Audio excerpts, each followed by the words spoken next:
Welcome to my channel Naidu గారి ఇంటి భోజనం.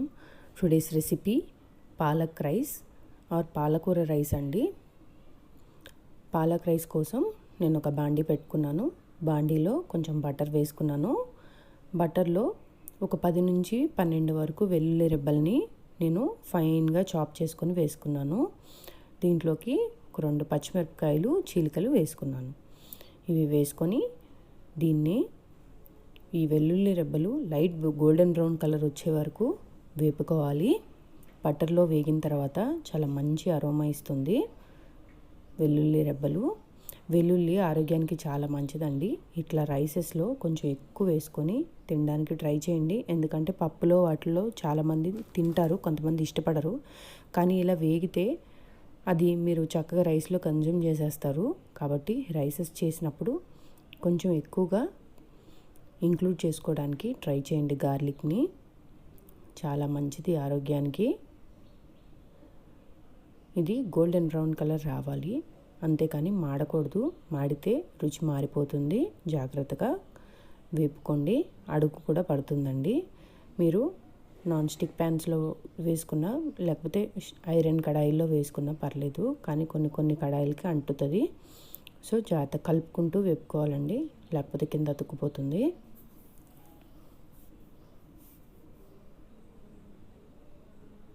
పాలక్ రైస్ కూడా ఒక బ్రేక్ఫాస్ట్ రెసిపీ అనుకోండి, లేకపోతే లంచ్ బాక్స్ కూడా తీసుకెళ్ళొచ్చండి. మధ్యాహ్నం పూట మీ దగ్గర ఏమీ వెజిటబుల్స్ లేవు అనుకున్నప్పుడు పాలకూర ఒక్కటే ఆకుకూర ఒక 10 రూపాయలు పెట్టి తెచ్చుకున్నారంటే మీకు ఇంటిలో 10కి అవుతుంది. చూసారు కదా, లైట్ గోల్డెన్ బ్రౌన్ కలర్ వచ్చింది. దీంట్లోకి ఒక కట్ట పాలకూర అండి. ఇది ఒక కట్ట పాలకూర నేను శుభ్రం చేసుకొని ఒక 3 నుంచి 4 సార్లు వాష్ చేసుకున్నాను. ఇసుక లేకుండా. మట్టి ఉంటుందండి దీంట్లో, ఎందుకంటే బయట వాళ్ళు కోసేటప్పుడు అంటుతుంది కదా. సో ఆ మట్టి అంతా మొత్తం పోయేటట్టు కడిగేసుకొని శుభ్రంగా చిన్నగా తరుక్కున్నాను. తరిగి కాస్త ఉప్పు వేసుకున్నాను. ఇప్పుడు హై ఫ్లేమ్ పెట్టుకోవాలండి. ఇక్కడ నుంచి పాలకూర మొత్తం హై ఫ్లేమ్లో వేపుకోవాలి. పాలకూర వేగాలి. వేగాక రైస్ కలుపుకుందాం దీంట్లోకి. ఇక్కడ మీకు ఒకటి చెప్పాలి, పాలకూరలో చాలా పోషకాలు ఉంటాయండి. ఇది ఐరన్ రిచ్. ఇంకా దీంట్లో vitamin A, vitamin K, C, vitamin E, potassium, folate లాంటి చాలా మినరల్స్, వైటమిన్స్ అన్నీ ఉంటాయండి. అండ్ ఆల్సో ఇది స్కిన్కి కూడా చాలా మంచిది, హైడ్రేటింగ్గా ఉంచుతుంది. And also anti cancer properties ఉంటాయండి పాలకూరలో. డైలీ మీరు మీ డైట్లో పాలకూరని ఇంక్లూడ్ చేసుకోవచ్చు. ఒక్కసారి మీరు పాలకూర చిన్న టిన్లో ఆర్ కంటైనర్లో కూడా ఒక 2 విత్తనాలు వేసారంటే ఊరికే పెరుగుతుందండి పాలకూర. పెరిగిన తర్వాత అది మీరు ఆకులు కట్ చేసుకుంటూ ఉంటే చాలా కాలం వస్తుంది. మీరు పెద్ద ఆకులు వేసుకోవాల్సిన అవసరం కూడా ఉండదు.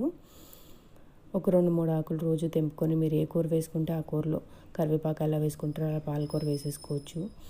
అలా కూడా బాగానే ఉంటుంది.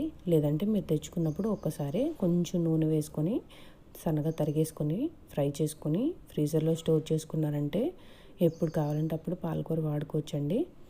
ఇలా కూడా చేసుకోవచ్చు. మీకు దొరకట్లేదు పాలకూర అనుకుంటే అలా ఎక్కువ క్వాంటిటీలో దొరికినప్పుడు ఒకసారి తెచ్చుకొని మొత్తం తరిగేసుకొని కాస్త నూనె వేసుకొని వేపుకున్నారంటే మీకు తడి లేకోకుండా వేపేసుకోవాలండి. వేపేసుకుంటే అది ఫ్రీజర్లో పెట్టుకొని స్టోర్ చేసుకుంటే ఎంతకాలమైనా అలాగే ఉంటుంది, పాడవకుండా. చూసారు కదా, నీరంతా ఎగిరిపోవాలండి. నీరంతా ఎగిరిపోయాక దీంట్లోకి కారం వేసుకుంటున్నాను. ఇక్కడ ఎర్ర కారం వేసుకుంటున్నాను అండి. నేను కారం కోసం ఒక 3/4 స్పూన్ వరకు నేను కారం వేసుకున్నాను. దీన్ని ఒకసారి మిక్స్ చేసుకుంటున్నాను. కారం కొంచెం వేగాలి.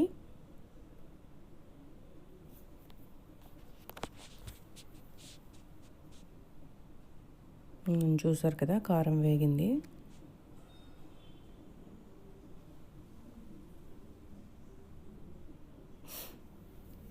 ముందుగా రైస్ కుక్ చేసి పెట్టుకోవాలండి పక్కన. నేను ఒక గ్లాస్కి 2 గ్లాసుల వాటర్ చొప్పున వేసుకొని డ్రైగా వచ్చేటట్టు, అంటే పొడిలాడుతూ విడివిడిగా ఉండేట్టుగా అన్నాన్ని ఉడికించుకోవాలి. అప్పుడే బాగుంటుంది. ఇట్లాంటి రైసెస్కి ముద్దలాగా ఉడికించుకోవద్దండి, పొడిగా ఉండాలి అన్నం ఎప్పుడైనా సరే. అప్పుడే రైసెస్ చేసుకుంటే మీకు ఆ ఫ్లేవర్స్ కూడా మంచిగా తెలుస్తాయి. దీంట్లోకి రైస్ వేసేసుకొని మొత్తము నేను కలుపుకుంటే మీకు పాలక్ రైస్ రెడీ అయిపోతుందండి. చాలా సింపుల్ రెసిపీ. మీరు మీ లంచ్ బాక్స్లో కూడా ఇంక్లూడ్ చేసుకోవచ్చు. దీంట్లో పాలకూర చాలా ఎక్కువ క్వాంటిటీలో ఉంటుంది కాబట్టి తింటే మీ ఆరోగ్యానికి కూడా మంచిదే అండి. ఎంత ఎక్కువ కన్జ్యూమ్ చేస్తే అంత మంచిది. చూసారు కదా, నేను మొత్తం రైస్ పొడి పొడిగా చేసుకొని దీంట్లోకి వేసుకొని కలుపుకుంటాను. రైస్ అంతా వేసుకున్నా అండి. దీంట్లోకి నేను ఇప్పుడు కాస్త మేరకు నేను ఆవకాయ మీద ఉండే ఆయిల్ ఉంటుంది కదా, అది వేసుకుంటున్నాను. ఒక 2 స్పూన్ల వరకు వేసుకున్నాను. ఇది మంచి టేస్ట్నే కాదు, కలర్ కూడా ఇస్తుంది రైస్కి. మీరు ఫుడ్ కలర్ ఆప్షన్స్ ఎత్తేసుకోవాలి అని అనుకుంటే మాత్రం ఇట్లా మీరు ఏదైనా చేసుకున్నప్పుడు లైక్ పప్పు వేటికైనా కలర్ కావాలనుకుంటే ఇట్లా వేసుకోవచ్చు. మంచి కలర్ వస్తుంది. ఇలా వేసుకున్నాక మంచిగా అన్నానికి ఈ పాలకూర పట్టేటట్టుగా కలుపుకోండి. ఉప్పు ఏమన్నా పడితే కాస్త వేసుకొని కలుపుకోండి. ఉప్పు ఎక్కువేం పట్టదండి, ఆకుకూరలో ఉప్పు ఉంటుంది ఆల్రెడీ.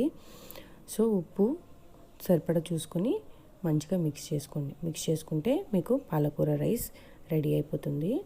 చాలా simple and easy and quick recipe అండి. ఫాస్ట్గా అయిపోతుంది. పొద్దున్నే మీకేం హడావిడి లేకుండా లంచ్ బాక్సెస్లోకి ప్రిపేర్ చేసుకోండి. చాలా టేస్టీగా కూడా ఉంటుంది. దీనికి రైతా కాంబినేషను ది బెస్ట్ అని చెప్పొచ్చు. రైతాతో తినండి, చాలా బాగుంటుంది. అండ్ ఆల్సో ఈ ఆవకాయ అట్లా కూడా బాగుంటుంది. కానీ రైతాతో బెస్ట్ కాంబినేషన్ అండి. రైతాతో తినేయచ్చు. వేడివేడిగా తినేయాలి, వేడివేడిగా సర్వ్ చేసుకోండి. ఇది ఒక 3 మెంబర్స్కి వస్తుంది. మీరు ఒక కట్ట పాలకూర తీసుకున్నా అంటే 3 నుంచి 4 వరకు వస్తుందండి. పిల్లలకైతే ఒక 5-6 మందికి ఈజీగా వచ్చేస్తుంది. సో టేస్టీ పాలక్ రైస్ని చేసుకొని అందరూ ఆస్వాదించండి. Thank you. Please do subscribe, like and share my videos to your friends so that నేను కొత్త వీడియోస్ అప్లోడ్ చేసినప్పుడు మీకు నోటిఫికేషన్ వస్తుంది.